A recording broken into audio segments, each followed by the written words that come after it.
3 अक्टूबर 2018 बेंगलुरु में Oracle customer care office की एक बिल्डिंग में 7th फ्लोर पर नाइट शिफ्ट में कुछ एम्प्लॉयज काम कर रहे होते हैं। उन सभी में एक प्रवीण नाम का शख्स भी वहाँ काम कर रहा था। रात करीब 12 बजे एक प्यून ऑफिस के अंदर जाता है और ऑफिस में बैठे उन शख्स प्रवीण से कहता है कि आपसे मिलने 2 लोग आए हैं। रात के 12 बजे कोई 2 विजिटर मिलने आए हैं। ये सुनकर उसे थोड़ा अटपटा सा लगता है, लेकिन कई बार उनके दोस्त और रिश्तेदार भी आ चुके थे, तो उसे लगता है कि उसका कोई दोस्त आया होगा। वह नीचे आता है मीटिंग रूम में, जहाँ वो 2 गेस्ट उसका इंतजार कर रहे होते हैं। अब प्रवीण उनके पास जाता है, दोनों को देखने लगता है, पर उन दोनों को ही वो पहचान नहीं पाता।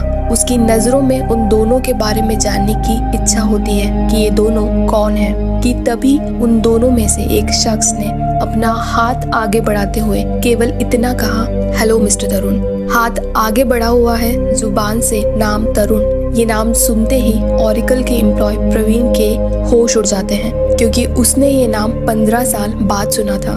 15 साल तक उसने ये नाम किसी की जुबान से नहीं सुना था, क्योंकि 15 साल तक किसी ने उसे तरुण कह के नहीं पुकारा था। इन 15 सालों में उसका नाम और पहचान एक ही था, और वो थी प्रवीण भटेले। उसके ऑफिस के सारे लोग, उसकी पत्नी, उसके बच्चे, दोस्त, पड़ोसी, सारे लोग उसे प्रवीण भटेले के नाम से जानते थे। लेकिन 23 अक्टूबर 2018 के उस रात करीब 12 बजे ओरेकल ऑफिस के अंदर 2 मेहमान आते हैं और अपना हाथ आगे बढ़ाते हुए कहते हैं, हेलो मिस्टर तरुण। ये नाम सुनकर उसे चक्कर आने लगता है। दरअसल वो 2 लोग जो प्रवीण से मिलने उसके ऑफिस आए थे, वो कोई और नहीं बल्कि बेंगलुरु क्राइम ब्रांच पुलिस थी, लेकिन वो ऑफिसर्स सादे कपड़ों में वहाँ आए थे। खैर, उनमें से एक ऑफिसर अपना हाथ प्रवीण की ओर आगे बढ़ाता है और प्रवीण भी जैसे तैसे घबराते हुए अपना हाथ आगे बढ़ाता है। दोनों हाथ मिलाते हैं, तब वो ऑफिसर उसके हाथ की उंगलियों को टटोल रहा था, जिस हाथ में रिंग पहनते हैं, पर प्रवीण नाम के उस शख्स की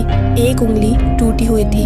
जैसे ही वो ऑफिसर उससे हाथ मिलाता है और उंगली की तरफ अपना हाथ फेरता है, उसी वक्त उसे यकीन हो जाता है कि ये ही तरुण है। इसके बाद वो अपनी अगली लाइन बोलता है, चलिए मिस्टर तरुण, अब आपका खेल खत्म हुआ, वापस अहमदाबाद चलते हैं। इसके बाद वो दोनों ऑफिसर्स प्रवीण को लेकर ऑफिस के नीचे उतरते हैं। ऑफिस के नीचे बेंगलुरु पुलिस की गाड़ी खड़ी थी। वो लोग उस गाड़ी में बैठते हैं। उसके बाद उनमें से एक अफसर अहमदाबाद में बैठे एक सीनियर ऑफिसर डीसीपी को व्हाट्सएप पर एक फोटो के साथ एक मैसेज भेजते हैं, और उस मैसेज में लिखा था, वी गॉट इट। और अगले ही रोज ऑफिसर्स प्रवीण उर्फ तरुण को अहमदाबाद लेकर जाते हैं। अब सवाल ये था कि ओरेकल में काम करने वाले प्रवीण को रात करीब 12 बजे 2 ऑफिसर्स ने उठाया और अपने साथ ले गए, तो मामला कुछ बड़ा होगा।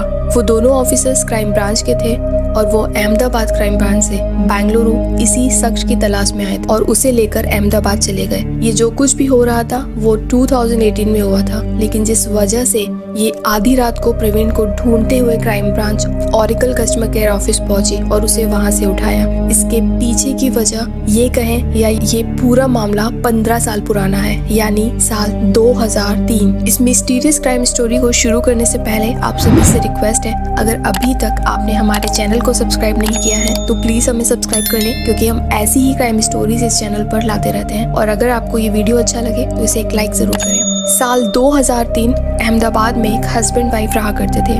उनमें से एक का नाम था तरुण जीनाराज और उनकी पत्नी का नाम था सजनी नायर। दिसंबर 2002 में केरल की रहने वाली सजनी नायर की शादी तरुण जीनाराज से होती है। सजनी अहमदाबाद के एक बैंक में ऑफिसर थी और तरुण अहमदाबाद के एक स्कूल में पीटी टीचर और वॉलीबॉल कोच था। इन दोनों की शादी घर वालों की मर्जी से होती है, यानी अरेंज मैरिज। तरुण और सजनी का परिवार मुख्य रूप से केरला का रहने वाला था, लेकिन नौकरी की तलाश में सजनी का परिवार अहमदाबाद आ गया। सजनी के फादर कैलिको मिल्क कर्मचारी और मदर भारतीय स्टेट बैंक में थी। इधर तरुण का परिवार भी केरला में रह रहा था, पर काफी लंबे समय से मध्य प्रदेश के मंदसौर जिले में वो लोग रह रहे थे। तरुण और उनके छोटे भाई ने अहमदाबाद से अपनी पढ़ाई पूरी की और बाद में गुजरात के अहमदाबाद में दोनों नौकरी करने लगे। तरुण अपनी माँ से बहुत क्लोज था। अपनी पढ़ाई के दौरान वो बास्केटबॉल टूर्नामेंट टीम में भी था और उसी टूर्नामेंट के दौरान उसकी मुलाकात एक लड़की से होती है। दोनों में दोस्ती होती है, प्यार होता है। तरुण उससे शादी भी करना चाहता था, पर जब तरुण की माँ को इस संबंध के बारे में पता चला तो उन्होंने इस पर आपत्ति जताई, क्योंकि वो अलग अलग कास्ट के थे और तरुण की माँ चाहती थी कि उसकी शादी उन्हीं की कास्ट में किसी लड़की से हो। जिसके बाद ही उनकी मुलाकात सजनी नायर के परिवार से केरला के कुछ लोगों के जरिए होती है। ये दोनों परिवार मिलते हैं और कुछ ही दिनों में इन दोनों का रिश्ता तय हो जाता है। इनकी शादी होती है और शादी के बाद सब कुछ ठीक ठाक चल रहा था। दोनों ने अहमदाबाद में ही एक अपार्टमेंट लिया और वहाँ रहने लगे। तरुण और सजनी की शादी के लगभग 3 महीने बाद तारीख 14 फरवरी 2003 वैलेंटाइन डे के दिन शाम करीब 7 बजे सजनी अपनी बड़ी बहन से करीब 15 मिनट तक फोन पर बात करती है।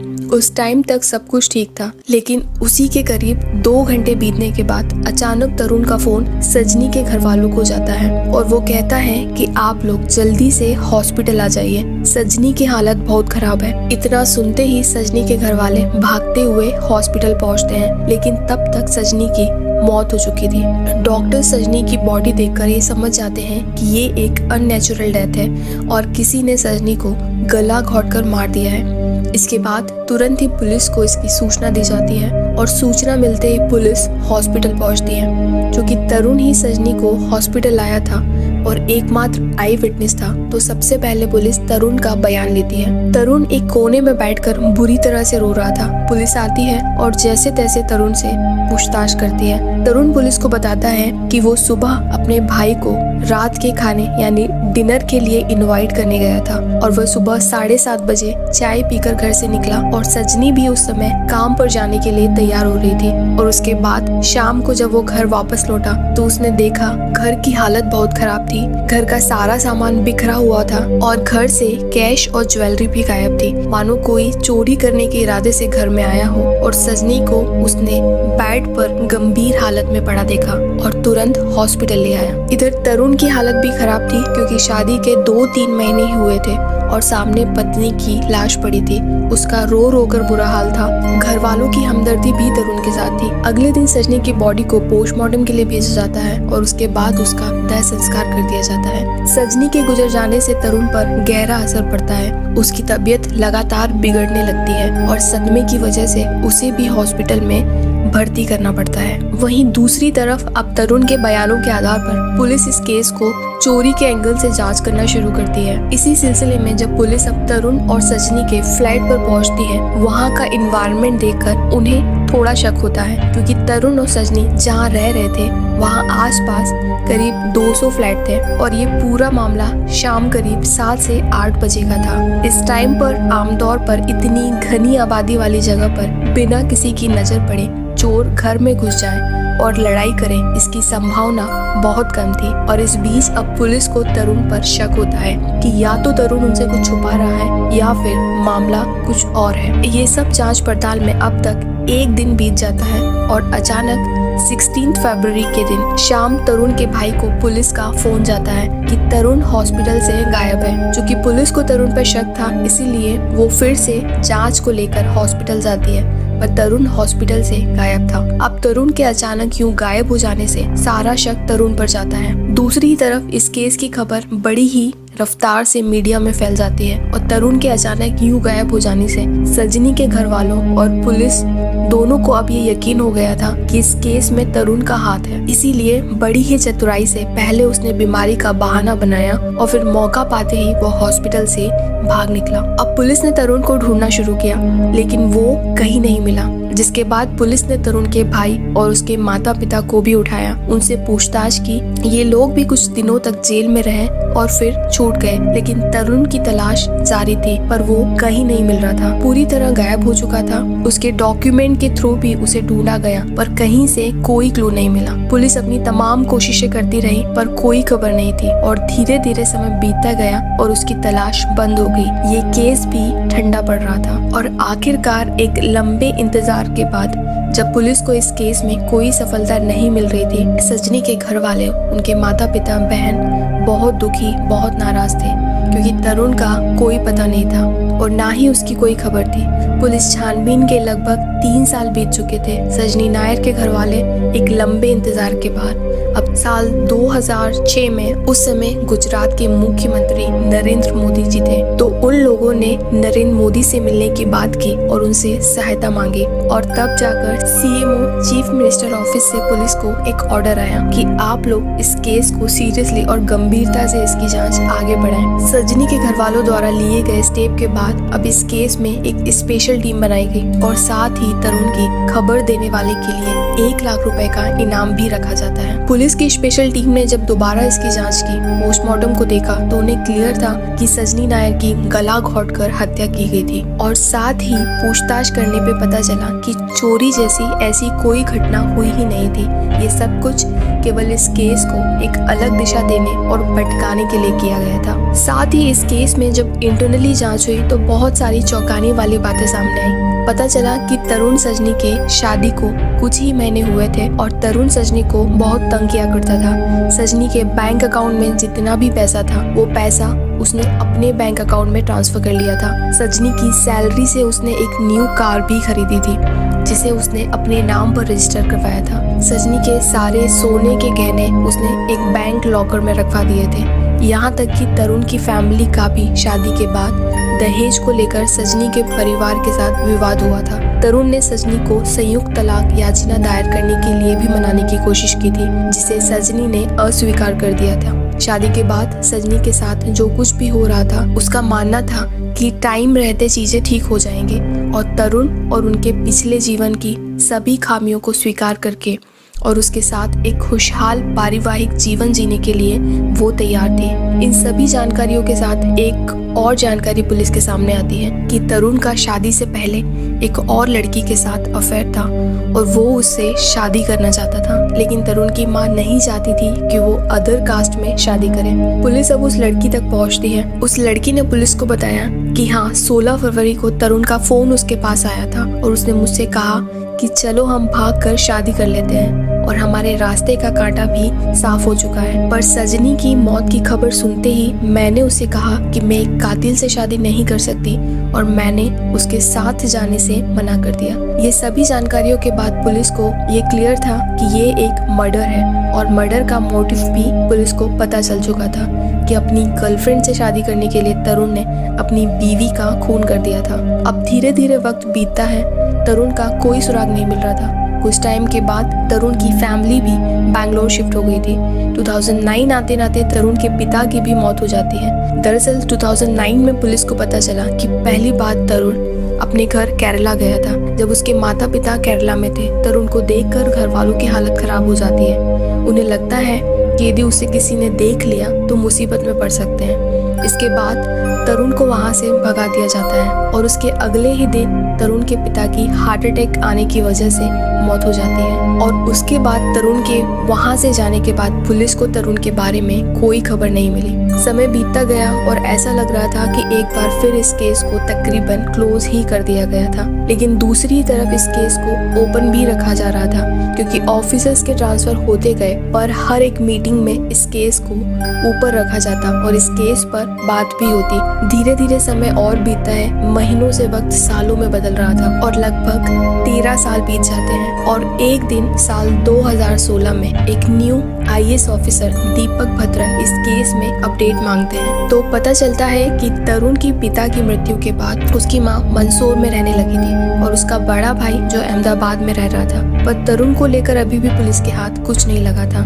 12 साल पुराने सजनी कृष्ण हत्याकांड में रुचि दिखाते हुए उन IPS ऑफिसर ने कहा, अपराधी के बारे में कोई सुराग दिए बिना हत्या के मामले को बंद नहीं किया जा सकता। यदि भारत में तरुण नाम का कोई भी व्यक्ति है तो ये पहचान की चोरी का स्पष्ट मामला है और ये मुमकिन है कि तरुण कहीं और किसी अन्य पहचान की तरह रह रहा होगा। और इसके बाद ही एक बार फिर एक स्पेशल टीम बनाई गई और इस केस में आगे काम किया गया। पुलिस ने एक बार फिर उस लड़की से कांटेक्ट किया जिसके लिए तरुण ने अपनी बीवी सजनी की हत्या की थी।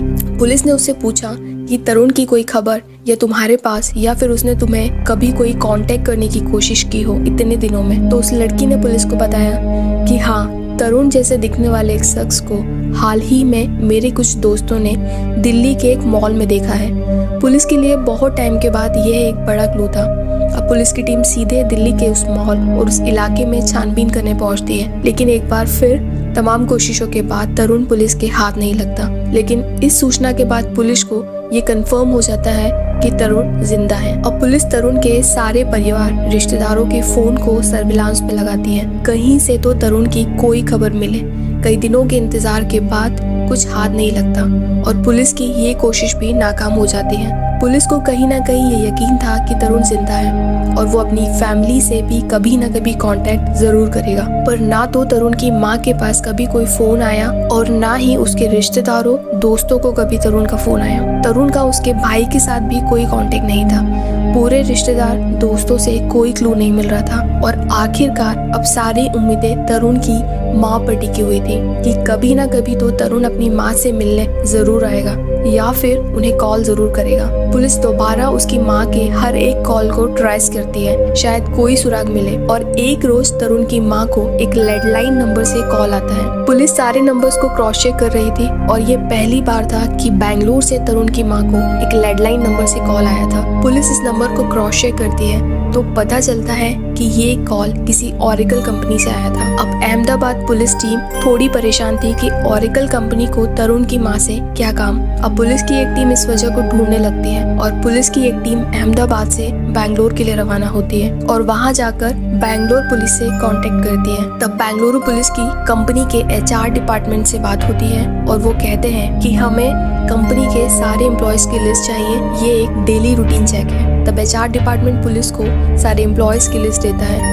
उन सारे एम्प्लॉयज की लिस्ट को चेक किया जाता है, लेकिन इस पूरे लिस्ट में तरुण का नाम कहीं नहीं था। पर उस लिस्ट में एक नाम को देखकर पुलिस को लगा कि ये तो उन्होंने कहीं सुना है और वो नाम था प्रवीण भटेले। दरअसल प्रवीण भटेले वो नाम था जिस पर तरुण की माँ अक्सर कॉल किया करती थी और साथ ही प्रवीण की पत्नी निशा को भी कॉल करती थी और यहीं से अब पुलिस को प्रवीण भटेले पर शक होता है और अब पुलिस प्रवीण भटेले और निशा की कुंडली खंगालना शुरू करती है। उस दौरान पता चलता है कि प्रवीण और निशा के 2 बच्चे भी हैं। सोशल मीडिया पर चेक किया जाता है तो पता चलता है कि प्रवीण भटेले की कोई सोशल मीडिया प्रोफाइल ही नहीं है। ये बात पुलिस को थोड़ी अजीब लगती है क्योंकि आज के समय में सोशल मीडिया पर बच्चों से लेकर बड़े सभी होते हैं, तो प्रवीण भटेले क्यों नहीं है। इसके बाद एक बार फिर तरुण की माँ के कॉल रिकॉर्ड चेक किए जाते हैं तो चौंकाने वाली बात थी कि प्रवीण भटेले और निशा इनकी डेली तौर पर तरुण की माँ से बात हो रही थी, लेकिन प्रवीण और उसकी फैमिली तरुण की माँ से बात क्यों कर रहे थे, उनके बीच में क्या रिश्ता था। पुलिस इसकी अच्छे से छानबीन कर रही थी और अब पुलिस को लगता है कि कहीं प्रवीण भटेले ही तो तरुण नहीं है। पुलिस को तकरीबन यह एहसास हो गया था कि 15 साल पहले भागा हुआ तरुण ही प्रवीण है, लेकिन इस बात को पुख्ता कैसे किया जाए, क्योंकि इतने सालों में हर इंसान के चेहरे पर थोड़ा बहुत परिवर्तन हो जाता है और साथ ही जो तरुण लोगों की नजरों से छुप रहा है उसने जरूर ही अपना लुक तो चेंज किया ही होगा। तो पुलिस रिकॉर्ड के अनुसार उनके पास तरुण की कुछ जानकारियां थी, जिनमें से एक था कि गोल्फ के दौरान तरुण की बीच वाली उंगली टूट गई थी और वो उंगली थोड़ी मुड़ी हुई थी और बाकी उंगलियां नॉर्मल थी, और अगर प्रवीण भटेले ही तरुण जीनाराज है तो उसके साथ भी ऐसा ही होना चाहिए। अब ऑफिसर्स को प्रवीण भटेले से मिलकर केवल ये कंफर्म करना था कि वही तरुण है, तो अगले ही दिन अहमदाबाद पुलिस बैंगलोर पुलिस को साथ लेकर ओरेकल के ऑफिस पहुंचती है और 7th फ्लोर पर जाती है, जहां प्रवीण भटेले अपने ऑफिस में बैठा होता है। पियून को मैसेज देने के लिए कहा जाता है कि 2 गेस्ट उनका इंतजार कर रहे हैं। तब प्रवीण आकर उनसे मिलता है। तब उनमें से एक ऑफिसर प्रवीण को कहते हैं,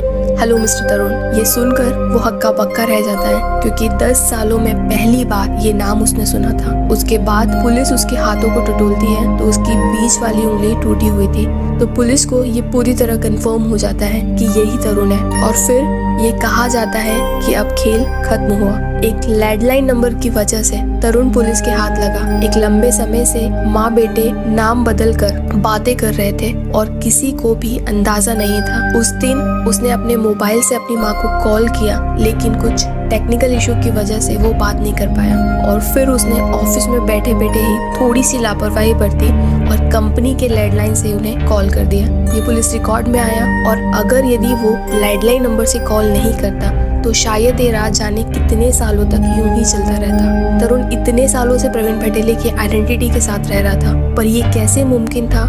जब इस बात का पता लगाया गया तो पता चलता है कि अहमदाबाद के एक निजी एजुकेशनल इंस्टीट्यूट में इसी नाम से एक फिजिकल एजुकेशन इंस्ट्रक्टर थे, जिनके डॉक्यूमेंट जैसे मूल प्रमाण पत्र, SSLC book and PG certificate काफी पहले चोरी हो गए थे। उनके कॉलेज के एक सीनियर ने उन्हें नौकरी देने का वादा करके वो डॉक्यूमेंट्स उनसे लिए और फिर वो उन्हें कभी वापस नहीं मिले। इस कहानी में निशा, जो प्रवीण पटेले की पत्नी थी, उनके 2 बच्चे थे और वो भी प्रवीण पटेले उर्फ तरुण के पास से अनजान थी। निशा एक मलयाली फैमिली बैकग्राउंड से थी, बेंगलुरु में एक सॉफ्टवेयर फर्म में काम कर रही थी, जहां उसकी मुलाकात तरुण से होती है, जो अपनी आइडेंटिटी बदलकर यानी प्रवीण पटेले बनकर वहां रह रहा था। तरुण के पास्ट से अनजान निशा और तरुण जल्दी ही शादी कर लेते हैं और एक लंबे समय से बेंगलुरु में रह रहे थे। पुलिस ने जब तरुण को अरेस्ट किया और वापस अहमदाबाद लेकर आई, तब फिर पुलिस उसे पूरी कहानी सुनती है, जिसमें तरुण सजनी के कत्ल का पूरा इल्जाम अपने सर पर लेता है और कहता है कि मैंने ही उसे मार डाला था क्योंकि मुझे अपनी गर्लफ्रेंड से शादी करनी थी, लेकिन उसने एंड वक्त पे शादी करने से मना कर दिया क्योंकि मैंने सजनी का कत्ल किया था। और कत्ल करने के बाद ही वो दिल्ली आ गया और दिल्ली के एक कॉल सेंटर में उसने नौकरी की और फिर वो बेंगलोर गया और बेंगलोर में उसकी मुलाकात एक निशा नाम की लड़की से हुई। उसने अपने आप को बेसहारा बताया और उन दोनों ने साथ में नौकरी की और धीरे धीरे उन दोनों में प्यार हो गया और फिर दोनों ने बेंगलोर में ही शादी कर ली। सजनी के कत्ले के बाद वो पुराने किसी भी शख्स से टच में नहीं था। उसने अपनी एक अलग ही दुनिया बना ली थी, लेकिन अपनी माँ के साथ वो हमेशा बात करता रहा। जब तरुण को अरेस्ट किया गया तब सजनी के माता पिता कृष्णन और यामिनी, जिनकी उम्र अब करीब 80 और 75 वर्ष की थी, तरुण की गिरफ्तारी के बाद जानकर वो खुश थे कि आखिरकार उनकी बेटी का हत्यारा पकड़ा गया। इस केस में IPS ऑफिसर दीपक भद्रन और उनकी टीम ने बहुत ही सच्चाई से काम किया है और 13 साल बाद ही सही पर इस केस का आरोपी अब गिरफ्तार हो चुका है। आप इस क्राइम स्टोरी को सुनकर क्या सोच रहे हैं, हमें कमेंट करके जरूर बताएं। क्राइम की दुनिया से जुड़ी हुई ऐसी ही दिलचस्प कहानियां सुनने के लिए हमें सब्सक्राइब जरूर करें। फिर मुलाकात होगी एक नई कहानी के साथ। अपना ध्यान रखें, अपनी फैमिली का ध्यान रखें। Thank you.